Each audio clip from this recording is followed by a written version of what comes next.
नमस्कार, स्वागत है एक बार फिर से आप सभी लोगों का आपके अपने चैनल पीकेटी एजुकेट्स में। मैं हूं डॉक्टर पवन तिवारी और आज मैं आपके सामने लेकर हाजिर हूं आधुनिक भारतीय इतिहास से संदर्भित एक महत्वपूर्ण टॉपिक भारतीय राष्ट्रीय आंदोलन का 5वां भाग। इससे पहले कि हम अपने इस प्रैक्टिस सेट के महत्वपूर्ण प्रश्नों की तरफ आगे बढ़ें, मेरी आपसे गुजारिश है कि टेलीग्राम पर हमारा अपना पब्लिक चैनल पीकेटी एजुकेट्स के नाम से है, आप उसे फॉलो करें जिससे कि हमारे चैनल के प्रत्येक अपडेट के साथ बने रह सकें। साथ ही साथ वहां से आप पीडीएफ प्रारूप में नोट्स, किताबें और क्वेश्चन पेपर्स को भी समय समय पर प्राप्त करते रह सकें। तो आइए बढ़ते हैं आज के अपने इस महत्वपूर्ण प्रैक्टिस सेट के प्रश्नों की तरफ। लेकिन उससे पहले मेरा आपसे निवेदन है कि आप वीडियो को शेयर कर दीजिए जिससे कि ज़्यादा से ज़्यादा लोग हमारे साथ ऑनलाइन जुड़ सकें। साथ ही वीडियो को लाइक करना ना भूलें। और आप अच्छी तरह से जानते हैं कि प्रत्येक प्रश्न को हल करने के लिए आपके पास सिर्फ और सिर्फ 20 सेकंड का वक्त होगा। इन 20 सेकंड में आपको चैट बॉक्स में अपना जवाब देना है।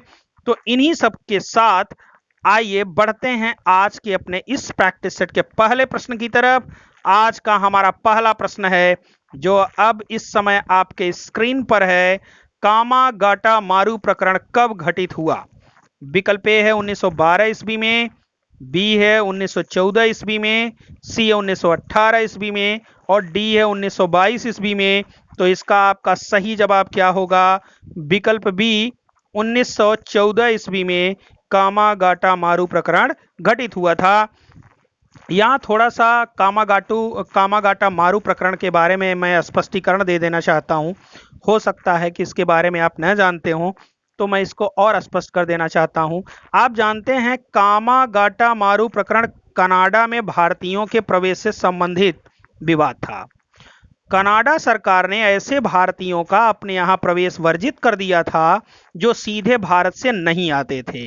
कनाडा सरकार का यह कानून इसलिए भी अधिक कठोर माना गया क्योंकि उन दिनों ऐसा कोई रास्ता नहीं था जिससे भारतीय सीधे कनाडा पहुंच सकें। नवंबर 1913 में कनाडा की सर्वोच्च अदालत ने ऐसे 35 भारतीयों को कनाडा में प्रवेश करने की अनुमति प्रदान कर दी थी जो सीधे भारत से कनाडा नहीं आए थे। 35 भारतीयों के कनाडा में प्रवेश मिलने से उत्साहित सिंगापुर के एक भारतीय मूल के व्यापारी जिनका नाम गुरुदत्त सिंह था ने कामागाटा मारू नामक एक जहाज को किराए पर लेकर दक्षिण पूर्वी एशिया के करीब 376 यात्रियों को बैठाकर वैंकूवर की ओर प्रस्थान किया था। कामागाटा मारू जहाज के वैंकूवर पहुंचने से पूर्व ही कनाडा सरकार ने पुनः प्रवेश पर प्रतिबंध लगा दिया था। वैंकूवर तट पर पहुंचे यात्री पुलिस की घेराबंदी के कारण जहाज से नीचे नहीं उतर सके। तो यात्रियों के अधिकार की लड़ाई लड़ने हेतु वहां रह रहे हुसैन रहीम, बलवंत सिंह, सोहन लाल पाठक, इन सब ने प्रतिनिधित्व किया और शोर कमेटी का गठन किया जिन्होंने चंदा एकत्र करके यात्रियों के लिए कानूनी लड़ाई लड़ने की योजना बनाई थी।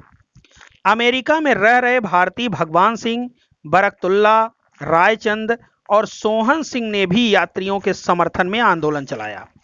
कनाडा सरकार के सख्त रवैये के कारण कामागाटा मारू जहाज को वैंकूवर की जल सीमा को छोड़ना पड़ा। जिस समय युद्ध छिड़ गया था, अंग्रेजों ने जहाज को सीधे कलकत्ता आने का आदेश दिया था। कामागाटा मारू जहाज के बजबज बंदरगाह जो कि कलकत्ता में है पहुंचने पर क्रुद्ध यात्रियों ने पुलिस के ऊपर हमला कर दिया जिसमें 18 लोग मारे गए और तकरीबन 202 लोगों को पुलिस ने जेल में डाल दिया। तो इस तरह से ये कामागाटा मारू प्रकरण था जिसके बारे में आपने। हमारा दूसरा प्रश्न है, लखनऊ पैक्ट योजना कब बनाई गई? विकल्प ए है 1916 ईस्वी में, बी है 1920 ईस्वी में, सी है 1927 ईस्वी में और डी है 1930 ईस्वी में। तो इसका सही जवाब है आपका विकल्प ए 1916 ईस्वी में। आप जानते हैं 1916 ईस्वी में कांग्रेस का जो सम्मेलन हुआ उसकी दो महत्वपूर्ण घटनाएं थी। पहली, उग्रवादियों को, जिन्हें पिछले 9 वर्ष से कांग्रेस से निष्कासित कर दिया गया था, का एक बार फिर से कांग्रेस में पुनः प्रवेश हो गया। जबकि दूसरी जो सबसे महत्वपूर्ण घटना थी वह यह थी, कांग्रेस और मुस्लिम लीग के बीच ऐतिहासिक लखनऊ समझौता हुआ। 1915 में जिन्ना के व्यक्तिगत प्रयास से बंबई में कांग्रेस और लीग के अधिवेशन साथ साथ हुए थे। दोनों संगठनों ने आपसी सहयोग के द्वारा देश में संवैधानिक सुधार की योजना बनाने और उसे लागू करवाने हेतु सरकार पर दबाव डालने का प्रयास किया था। लीग और कांग्रेस द्वारा नियुक्त समितियों ने मिलकर एक संयुक्त योजना बनाई थी, जो 1916 के कांग्रेस के लखनऊ अधिवेशन में उत्साह के साथ स्वीकार की गई थी। इसी योजना को कांग्रेस लीग योजना या लखनऊ पैक्ट के नाम से जाना जाता है। तो इसका सही विकल्प आपका क्या है? 1916 ईस्वी। आइए आगे बढ़ते हैं। हमारा तीसरा प्रश्न है, 1916 में लखनऊ में हुए कांग्रेस सम्मेलन की अध्यक्षता किसने की थी? विकल्प ए है बाल गंगाधर तिलक, बी है गोपाल कृष्ण गोखले, सी है महात्मा गांधी और डी है अंबिका चरण मजूमदार। तो इसका सही जवाब है विकल्प डी, अंबिका चरण मजूमदार ने 1916 में लखनऊ में हुए कांग्रेस के सम्मेलन की अध्यक्षता की थी। किसने की थी? अंबिका चरण मजूमदार ने की थी। आइए बढ़ते हैं अपने अगले प्रश्न की तरफ। हमारा चौथा प्रश्न है, लखनऊ पैक्ट योजना को किस और नाम से भी जाना जाता है? विकल्प ए है कांग्रेस लीग योजना, बी है लखनऊ समझौता, सी है लखनऊ संयुक्त सभा और डी है कांग्रेस मुस्लिम लीग सभा। तो इसका जवाब तो मैंने आपको पहले ही प्रश्न पर दे दिया था। तो इसका सही जवाब आपका क्या है? कांग्रेस लीग योजना। जब हम दूसरे प्रश्न पर चर्चा कर रहे थे तो हमने आपको बताया था कि लखनऊ पैक्ट को कांग्रेस लीग योजना के नाम से भी जाना जाता है। तो यहाँ पर सही जवाब आपका क्या है? कांग्रेस लीग योजना लखनऊ पैक्ट का दूसरा नाम है। आइए बढ़ते हैं अपने अगले प्रश्न की तरफ। हमारा पांचवा प्रश्न है, स्वशासन आंदोलन की व्याख्या सर्वप्रथम किस पत्र में की गई? विकल्प ए है केसरी में, बी है मराठा में, सी है कॉमनवेल्थ में और डी है युगांतर में। तो स्वशासन आंदोलन की व्याख्या 2 जनवरी 1914 को अपने पत्र कॉमनवेल्थ में एनी बेसेंट ने किया था, जिसमें ब्रिटिश राष्ट्रमंडल के अंतर्गत स्वशासन के उद्देश्य को ध्यान में रखकर धार्मिक स्वतंत्रता, राष्ट्रीय शिक्षा, सामाजिक और राजनीतिक सुधारों को अपना आधारभूत कार्यक्रम बनाया गया था। तो यहाँ पर सही जवाब आपका क्या होगा? विकल्प सी, कॉमन में सबसे पहले स्वशासन आंदोलन की व्याख्या की गई थी। आइए बढ़ते हैं अपने अगले प्रश्न की तरफ। हमारा छठा प्रश्न है, होम रूल लीग की स्थापना सर्वप्रथम किसने की? विकल्प ए है बाल गंगाधर तिलक ने, बी है श्रीमती एनी बेसेंट ने, सी है जॉर्ज अरुंडेल ने और डी है वीपी वाडिया ने। तो इसका सही जवाब है आपका विकल्प ए, बाल गंगाधर तिलक। देखिए 16 जून 1914 को तिलक 8 वर्ष के कारावास के बाद जेल से रिहा हुए थे। तिलक और एनी बेसेंट ने मिलकर भारत में होम रूल लीग आंदोलन शुरू करने की दिशा में प्रयास करने शुरू कर दिए थे। होम रूल लीग की स्थापना की योजना मूलतः एनी बेसेंट द्वारा बनाई गई थी। तिलक और बेसेंट ने स्वराज की प्राप्ति के लिए सरकार पर दबाव डालने के उद्देश्य से एक संगठन की आवश्यकता महसूस की थी। तो इसी के अंतर्गत सर्वप्रथम बाल गंगाधर तिलक द्वारा 28 अप्रैल 1916 को बेलगांव, जो कि इस समय पूना में है, बेलगांव में होम रूल लीग की स्थापना की गई। तिलक के 5 महीने बाद एनी बेसेंट ने सितंबर 1916 में अपनी लीग की स्थापना की। जहां तिलक की होम रूल लीग का कार्यक्षेत्र कर्नाटक, महाराष्ट्र, मध्य प्रांत, बरार था, वहीं शेष भारत एनी बेसेंट के कार्यक्षेत्र में था। ध्यान दीजिएगा, महाराष्ट्र के अंतर्गत मध्य प्रांत और बरार था, जबकि उसमें बंबई शामिल नहीं था। तो इसलिए यहां पर विकल्प ए आपका सही है बाल गंगाधर तिलक, जबकि बाल गंगाधर तिलक के 5 माह बाद श्रीमती एनी बेसेंट ने अपना होम रूल लीग स्थापित किया था। तो आइए बढ़ते हैं अपने अगले प्रश्न की तरफ। हमारा 7वां प्रश्न है, श्रीमती एनी बेसेंट ने होम रूल लीग की स्थापना कब की? विकल्प ए है सितंबर 1916 ईस्वी, बी है अक्टूबर 1916 ईस्वी, सी है दिसंबर 1916 ईस्वी, डी है फरवरी 1917 ईस्वी। तिलक ने कब की थी? 28 अप्रैल 1916 को। और 5 माह के बाद एनी बेसेंट ने सितंबर 1916 में अपने लीग की स्थापना की थी। अभी इसके पहले वाले प्रश्न पर हमने चर्चा किया था, तो इसमें सही जवाब क्या होगा आपका? सितंबर 1916। आइए बढ़ते हैं अपने अगले प्रश्न की तरफ। हमारा 8वां प्रश्न है, किस संस्था के सदस्यों को होम रूल लीग में प्रवेश की अनुमति नहीं थी? विकल्प ए है मुस्लिम लीग, बी है भारतीय राष्ट्रीय कांग्रेस, सी है सर्वेंट ऑफ इंडिया सोसाइटी और डी है हिंद एसोसिएशन ऑफ अमेरिका। तो इसमें आपका सही जवाब है विकल्प C, servant of India society. Servant of India society के सदस्यों को लीग में प्रवेश की अनुमति नहीं थी। आइए बढ़ते हैं अपने अगले प्रश्न की तरफ। हमारा 9वां प्रश्न है, सर्वेंट ऑफ इंडिया सोसाइटी की स्थापना किसने की? विकल्प ए है बाल गंगाधर तिलक ने, बी है श्रीमती एनी बेसेंट ने, सी है गोपाल कृष्ण गोखले ने और डी है सुब्रमण्यम अय्यर ने। तो इसका सही जवाब है विकल्प सी, गोपाल कृष्ण गोखले ने सर्वेंट ऑफ इंडिया सोसाइटी की स्थापना 1905 ईस्वी में की थी।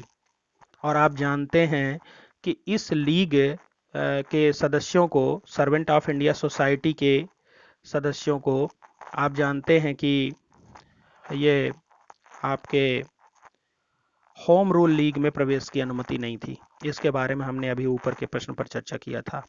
तो 1905 ईस्वी में सर्वेंट ऑफ इंडिया सोसाइटी की स्थापना गोपाल कृष्ण गोखले के द्वारा की गई थी। तो यहाँ पर विकल्प आपका सही क्या होगा? सी। आइए बढ़ते हैं अपने अगले प्रश्न की तरफ। हमारा 10वां प्रश्न है, श्रीमती एनी बेसेंट कांग्रेस की अध्यक्षा कब बनी? विकल्प ए है 1915 ईस्वी, बी है 1917 ईस्वी, सी है 1919 ईस्वी और डी है 1921 ईस्वी। तो इसमें आपका सही जवाब है 1917 ईस्वी। आप जानते हैं लीग के प्रभाव से कांग्रेस में एक बार फिर उग्रवादियों का वर्चस्व हो गया था। 1917 में श्रीमती एनी बेसेंट कांग्रेस की अध्यक्षा बनी। अध्यक्षा के रूप में उन्होंने कहा कि भारत अब अनुग्रहों के लिए अपने घुटने पर नहीं बल्कि अधिकारों के लिए अपने पैरों पर खड़ा है। बहुत ही महत्वपूर्ण स्टेटमेंट है ये, कई बार परीक्षाओं में पूछा गया है। फिलहाल इसका जवाब 1917 ईस्वी है। आइए बढ़ते हैं अपने अगले प्रश्न की तरफ। और आपका 11वां प्रश्न कुछ ऐसा ही है जो अब आपके सामने है। भारत अब अनुग्रहों के लिए अपने घुटने पर नहीं बल्कि अधिकारों के लिए अपने पैरों पर खड़ा है, यह कथन है श्रीमती एनी बेसेंट का, गोपाल कृष्ण गोखले का, सी है बाल गंगाधर तिलक का और डी है दादा भाई नौरोजी का। तो इसका जवाब आपको पहले से ही पता है, श्रीमती एनी बेसेंट का कथन है ये। तो विकल्प ए आपका यहाँ पर सही है। आइए बढ़ते हैं अपने अगले प्रश्न की तरफ। हमारा 12वां प्रश्न है, मॉन्टेग्यू घोषणा कब घोषित की गई? विकल्प ए है 1917 ईस्वी, बी है 1922 ईस्वी, सी है 1924 ईस्वी और डी है 1929 ईस्वी। तो इसमें आपका सही जवाब है विकल्प ए, 1917 ईस्वी। आप जानते हैं पहले विश्व युद्ध की समाप्ति और उसमें भारतीयों का सहयोग, क्रांतिकारी गतिविधियों में तेजी तथा होम रूल लीग आंदोलन की लोकप्रियता ने सरकार को अपनी भारत के प्रति नीतियों में परिवर्तन करने के लिए मजबूर कर दिया था। ब्रिटिश प्रधानमंत्री लॉयड जॉर्ज ने भारतीय जनमत को सांत्वना देने के विचार से एडविन मॉन्टेग्यू को भारत सचिव नियुक्त किया। मॉन्टेग्यू को भारतीय राष्ट्रीय भावनाओं का समर्थक माना जाता था। ब्रिटिश संसद में मॉन्टेग्यू ने कहा भी था कि शिक्षित भारतीयों की मांग निःसंदेह उनका अधिकार है तथा उन्हें उत्तरदायित्व संभालने और आत्मनिर्णय का अवसर दिया जाना चाहिए।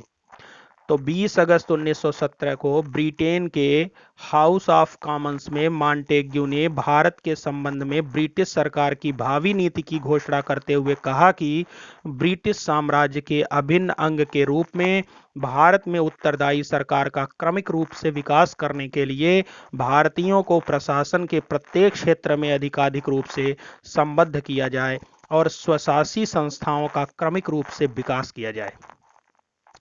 तो मॉन्टेग्यू घोषणा का निष्कर्ष भारत में उत्तरदायी सरकार की स्थापना थी, जिसमें शासक जनता के निर्वाचित सदस्यों के प्रति उत्तरदायी होते। तो आप जानते हैं मॉन्टेग्यू अपनी योजना पर भारतीय नेताओं से बातचीत के उद्देश्य से नवंबर 1917 में भारत की यात्रा पर आए थे।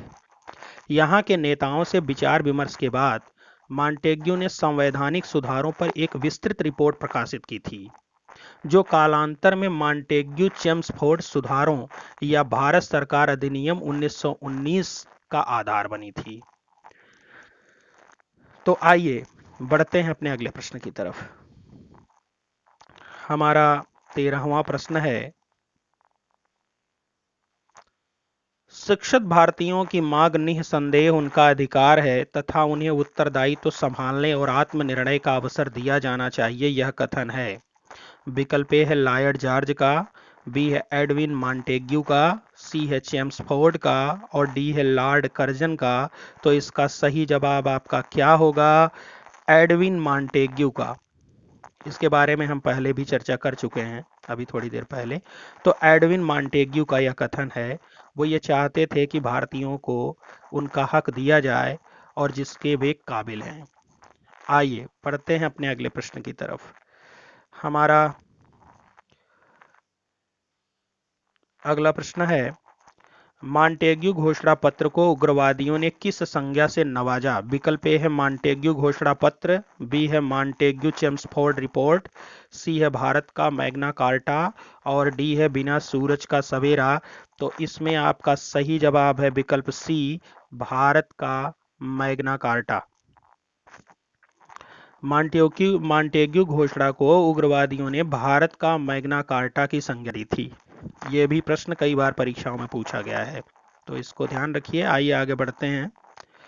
हमारा 15वां प्रश्न है, भारत सरकार अधिनियम 1919 को किसने संसद द्वारा निर्मित सरकार और भारत के जनप्रतिनिधियों के बीच सेतु की संज्ञा दी? विकल्प ए है बाल गंगाधर तिलक ने, बी है सुरेंद्रनाथ बनर्जी ने, सी है एडविन मॉन्टेग्यू ने और डी है चेम्सफोर्ड ने। तो इसमें आपका सही जवाब क्या होगा? इसका सही जवाब आपका होगा विकल्प सी, एडविन मॉन्टेग्यू। एडविन मॉन्टेग्यू ने भारत सरकार अधिनियम 1919 को संसद द्वारा निर्मित सरकार और भारत के जनप्रतिनिधियों के बीच सेतु की संज्ञा प्रदान की थी।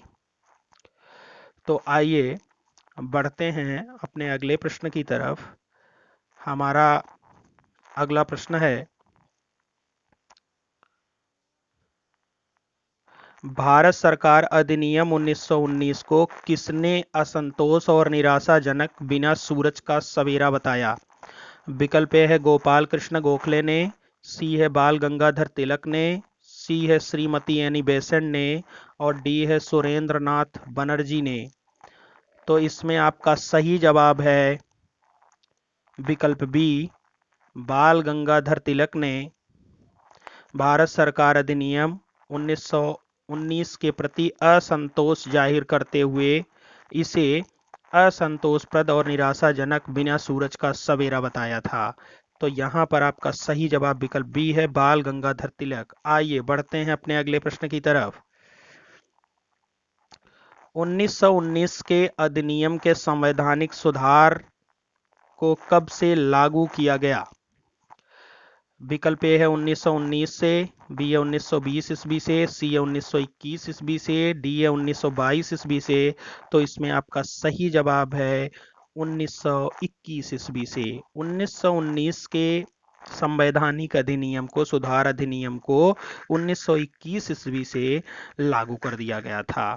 आइए बढ़ते हैं अपने अगले प्रश्न की तरफ। हमारा 18वां प्रश्न है, 1919 के अधिनियम की सर्वाधिक महत्वपूर्ण विशेषता क्या थी? विकल्प ए है शिक्षा व्यवस्था पर जोर, बी है स्त्री शिक्षा पर विशेष ध्यान, सी है रियासतों का एकीकरण और डी है प्रांतों में द्वैध शासन प्रणाली की स्थापना। तो 1919 के अधिनियम की सर्वाधिक महत्वपूर्ण विशेषता थी प्रांतों में द्वैध शासन प्रणाली की स्थापना। यह इसकी सबसे बड़ी विशेषता थी। आप जानते हैं प्रांतीय विषय पहली बार आरक्षित और हस्तांतरित में विभाजित हुए। भारतीय विधानमंडल को बजट पास करने संबंधी अधिकार पहली बार मिला था इस अधिनियम के अंतर्गत। तो विकल्प डी आपका यहां पर सही है। आइए बढ़ते हैं अपने अगले प्रश्न की तरफ। हमारा 19वां प्रश्न है, किस अधिनियम के द्वारा भारत में पहली बार लोक सेवा आयोग की स्थापना की गई? विकल्प ए है भारत सरकार अधिनियम 1919, बी है भारत सरकार अधिनियम 1929, सी है भारत सरकार अधिनियम 1935 और डी है उपर्युक्त में से कोई नहीं।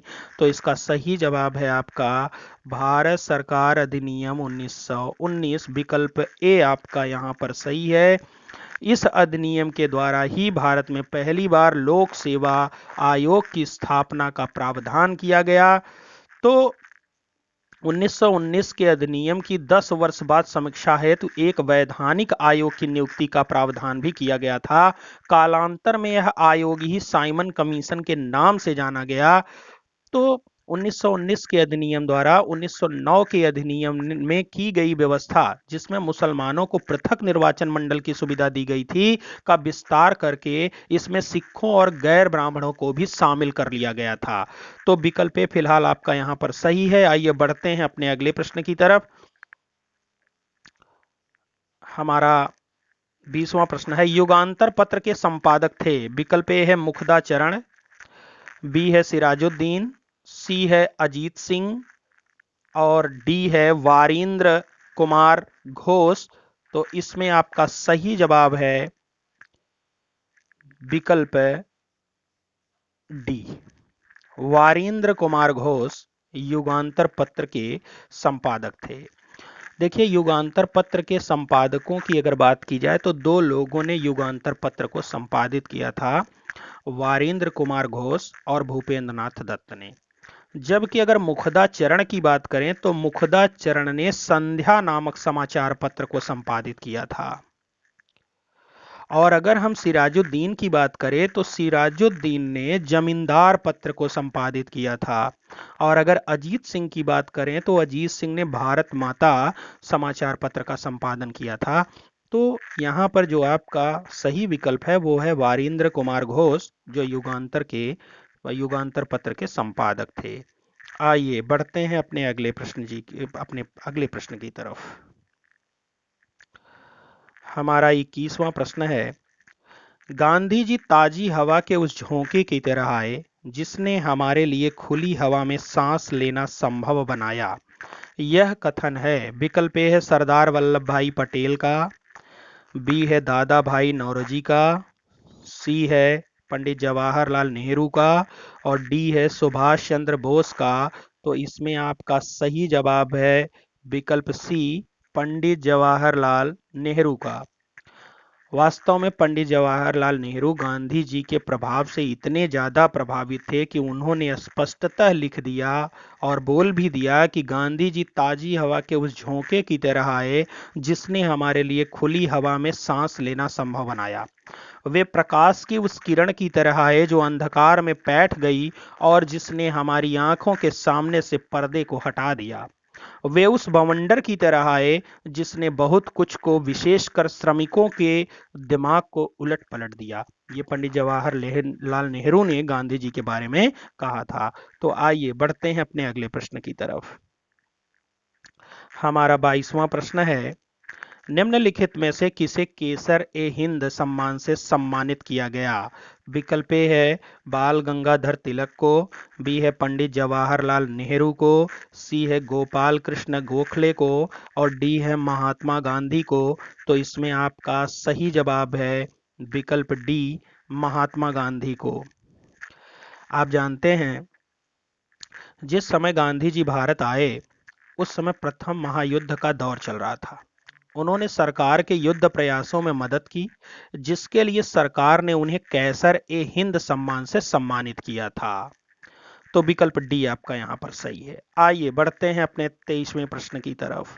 निम्नलिखित में से किसका उपनाम सार्जेंट भी था? विकल्प ए है सुभाष चंद्र बोस का, बी है महात्मा गांधी का, सी है चंद्रशेखर आजाद का और डी है भगत सिंह का। तो इसमें आपका सही जवाब है विकल्प बी, महात्मा गांधी। महात्मा गांधी को लोग सार्जेंट के नाम से भी पुकारते थे।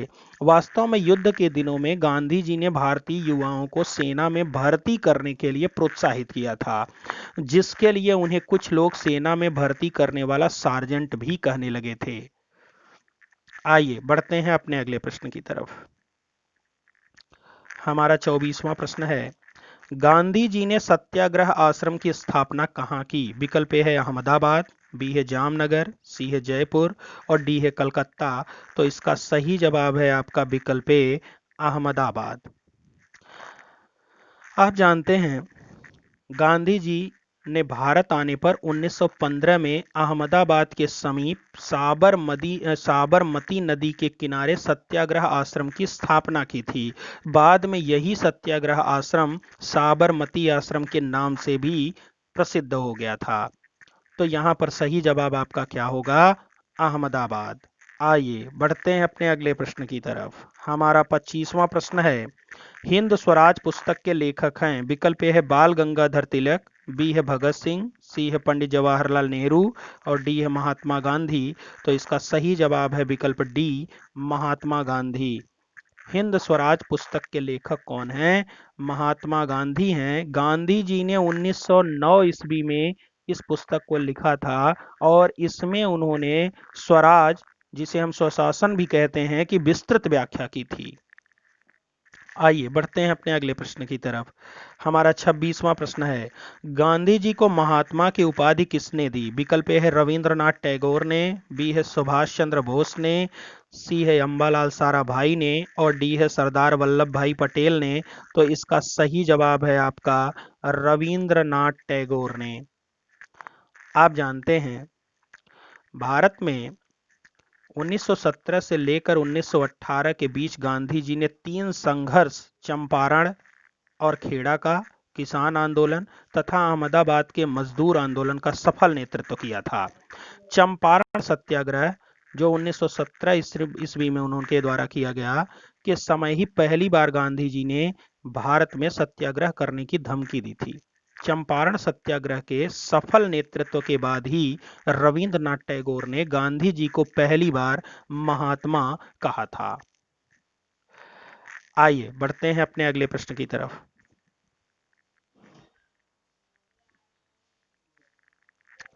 अहमदाबाद मिल मजदूर आंदोलन कब हुआ? विकल्प ए 1918 ईस्वी, बी है 1922 ईस्वी, सी है 1927 ईस्वी और डी है 1932 ईस्वी। तो अहमदाबाद मिल आंदोलन, मिल मजदूर आंदोलन 1918 ईस्वी में हुआ था। कब हुआ था? 1918 ईस्वी में हुआ था। वास्तव में अहमदाबाद के मिल मजदूरों और मिल मालिकों के बीच फरवरी मार्च 1918 को प्लेग बोनस को लेकर विवाद प्रारंभ हो गया था। प्लेग बोनस गुजरात में मजदूरों को मालिकों की ओर से प्लेग फैलने के कारण दिया जाता था, जिसे कालांतर में बंद कर दिया गया। मजदूरों का कहना था कि जो बोनस उन्हें मिल रहा है वह प्रथम विश्व युद्ध की समाप्ति के बाद बड़ी महंगाई की तुलना में बहुत कम है, इसलिए इसे समाप्त नहीं किया जाना चाहिए।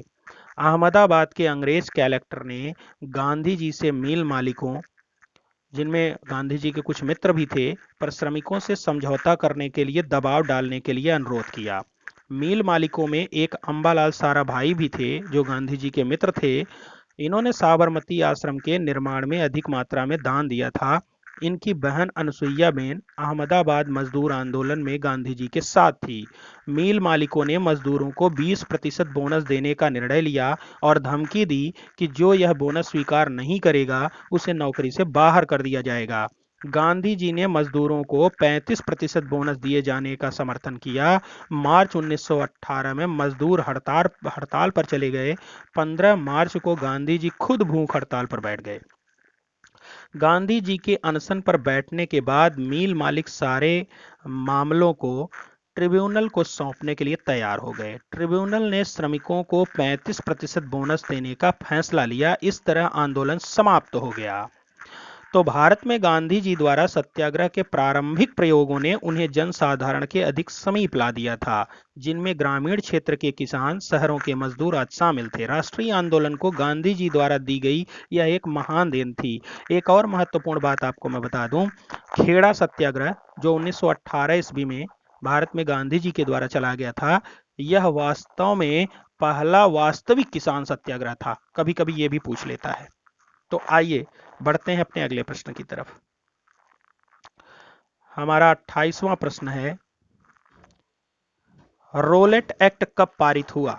विकल्प ए है 9 मार्च 1919 ईस्वी, बी है 17 मार्च 1919 ईस्वी, सी है 22 मार्च 1919 ईस्वी और डी है 26 मार्च 1919 ईस्वी।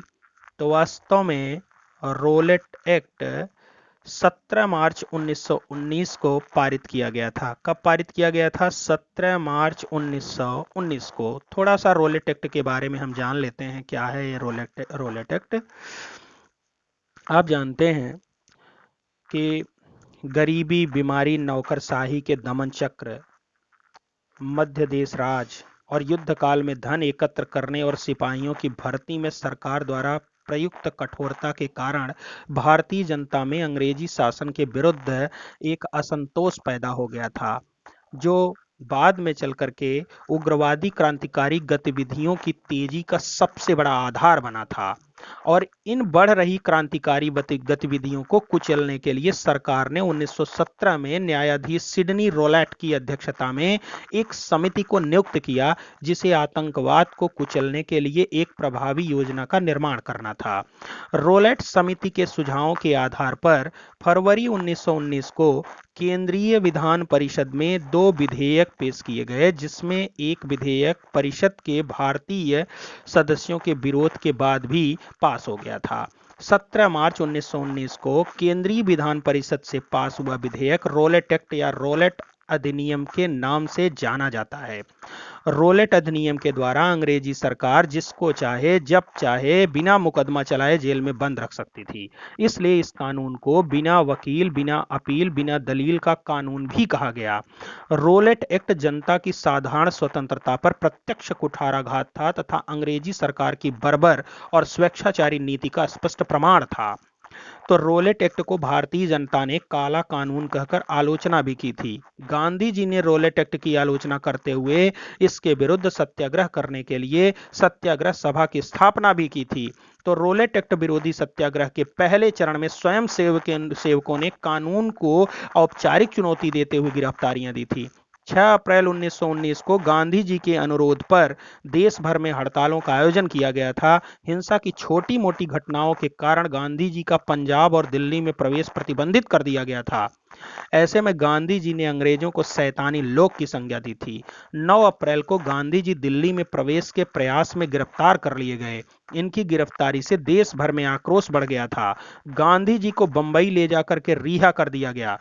तो रोलेट एक्ट के विरोध के लिए गांधी जी द्वारा स्थापित सत्याग्रह सभा में जमनालाल दास, द्वारका दास, शंकर लाल बैंकर, उमर सोमानी, बीजी हार्निमन, ये सभी लोग भी शामिल थे।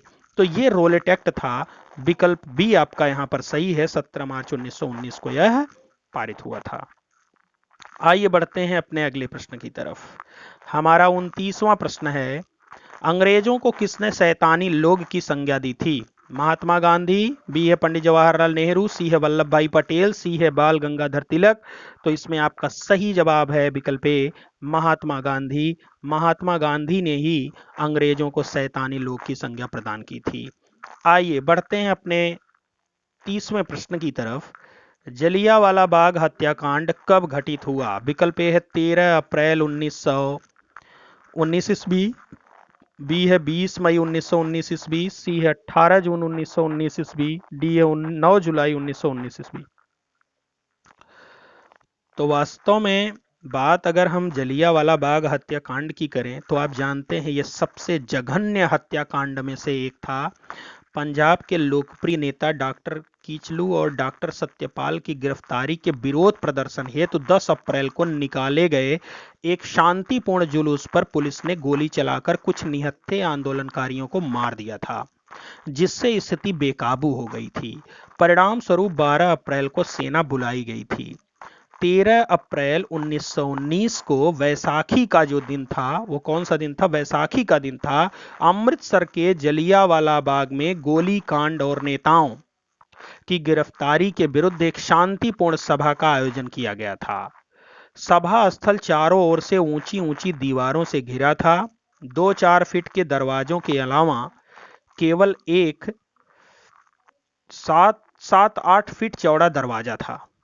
सभा स्थल पर उपस्थित अंग्रेज जनरल ओ डायर ने बिना किसी पूर्व सूचना या चेतावनी के भीड़ पर गोली चलवा दी, जिसमें करीब 1000 लोग मारे गए थे। सरकारी रिपोर्ट के अनुसार 10 मिनट तक हुई गोलाबारी में करीब 379 व्यक्ति मारे गए और 1200 घायल हुए थे।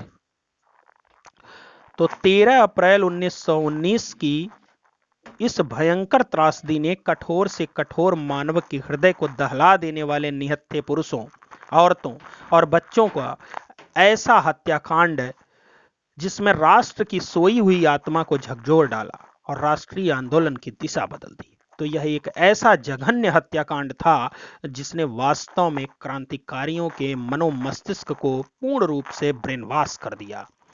तो दीनबंधु सीएफ एंड्रूज ने इस हत्याकांड को जानबूझकर की गई क्रूर हत्या की संज्ञा दी थी। ब्रिटिश हाउस ऑफ कॉमन्स के एक सदस्य ने कहा कि ऐसी बर्बरता की मिसाल संसार में कहीं भी मिलना कठिन है, और यहां तक कि हत्याकांड के विरोध में रविंद्रनाथ टैगोर ने नाइट की उपाधि वापस कर दी थी। वायसराय की कार्यकारिणी के सदस्य शंकर नायर ने त्यागपत्र दे दिया था। चारों ओर से दबाव बढ़ने पर सरकार ने इस हत्याकांड की जांच हेतु एक जांच समिति की नियुक्ति की थी, जिसके सदस्य थे lord Hunter, mister justice Ruskin, mister Rice, sir George Barrow, sir Thomas Smith, sir Chimanlal Setalvad, Shah बजाजी सुल्तान अहमद तथा जगत नारायण। हंटर कमेटी ने अपनी रिपोर्ट में लिखा कि अमृतसर की तत्कालीन परिस्थितियों में मार्शल लॉ लगाना और भीड़ को नियंत्रित करने के लिए गोली चलाना आवश्यक था, लेकिन डायर ने अपने कर्तव्य को गलत समझा और तर्कसंगत आवश्यकता से अधिक बल प्रयोग किया। फिर भी उसने ईमानदारी के साथ जो उचित समझा वही किया। हत्याकांड के दोषी लोगों को बचाने के लिए सरकार ने हंटर कमीशन की रिपोर्ट आने से पूर्व ही इंडेमिटी बिल पास कर लिया था। तो सजा के रूप में डायर को नौकरी से बर्खास्त कर दिया गया। ब्रिटेन की हाउस ऑफ लॉर्ड्स में डायर की प्रशंसा में भाषण दिए गए और उसे ब्रिटिश साम्राज्य का शेर कहा गया, और उसके सम्मान में 2600 पाउंड्स की धनराशि भी उसे प्रदान की गई थी। तो हंटर कमीशन की रिपोर्ट को गांधी जी ने पन्ने दर पन्ने निर्लज्ज सरकारी लीपापोती की संज्ञा प्रदान की थी। कांग्रेस के जलियांवाला बाग हत्याकांड की जांच हेतु मदन मोहन मालवीय की अध्यक्षता में एक समिति की नियुक्ति की गई थी। समिति के अन्य सदस्य थे मोतीलाल नेहरू, महात्मा गांधी, CR दास, तैयब जी और जयकर आदि। तो कांग्रेस जांच समिति ने अपनी रिपोर्ट में डायर की निंदा करते हुए उस पर विवेकहीन होकर भावावेश में कदम उठाने का आरोप भी लगाया था।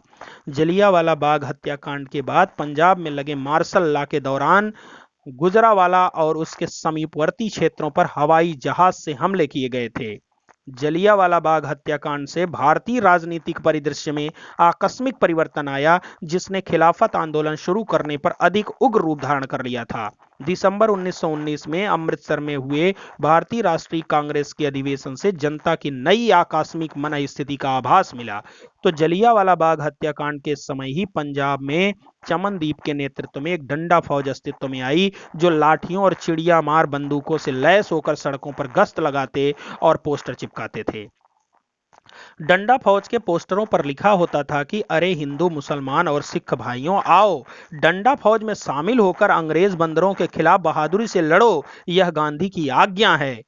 तो कहने का मतलब सिर्फ इतना है कि जलियांवाला बाग हत्याकांड ने वास्तव में लोगों की मन स्थिति को बदल दिया और भारतीयों के अंदर एक बार फिर से तीव्र जोश उफान मारने लगा कि हमें किसी भी हद तक अपनी आज़ादी की लड़ाई को लड़ना है और हमें खुली हवा में सांस लेने के लिए प्रतिबद्ध होना है। और इसके लिए क्रांतिकारियों ने अपने तरफ से भरपूर प्रयास किया और काफ़ी हद तक उसमें कामयाबी भी उन्हें मिली।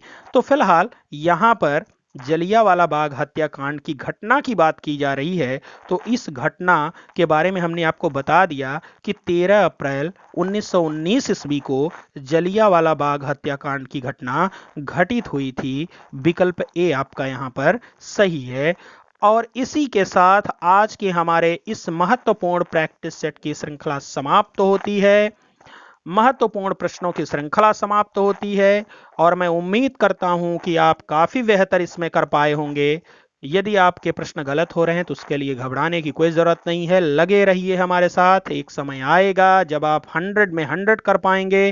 दूसरी बड़ी चीज, इस प्रश्न पत्र को आप हमारे टेलीग्राम चैनल पीकेटी एजुकेट्स को ज्वाइन करके वहां से डाउनलोड कर सकते हैं और वहां से आपको बहुत सारी महत्वपूर्ण पुस्तकें और हस्तलिखित नोट्स और सभी क्वेश्चन पेपर्स भी डाउनलोड करने के लिए मिल जाएंगे। तो ढेर सारी शुभकामनाओं के साथ अब मैं लूंगा आपसे विदा। That's all, thanks to all of you.